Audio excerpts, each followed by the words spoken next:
How to fix cannot create page you have created too many pages in short time Facebook error. If you're getting this Facebook error, then follow these steps to fix it.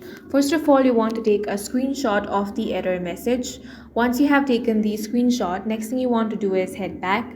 Now you want to tap on the three lines at the top right corner of your screen. From here, scroll down and select help and support, then tap on report a problem. Tap on continue to report a problem.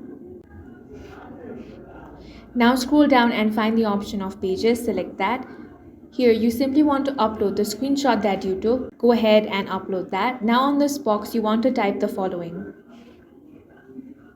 You want to type that you're getting this error response whenever you try to create a page. Once you have entered that, tap on the send option.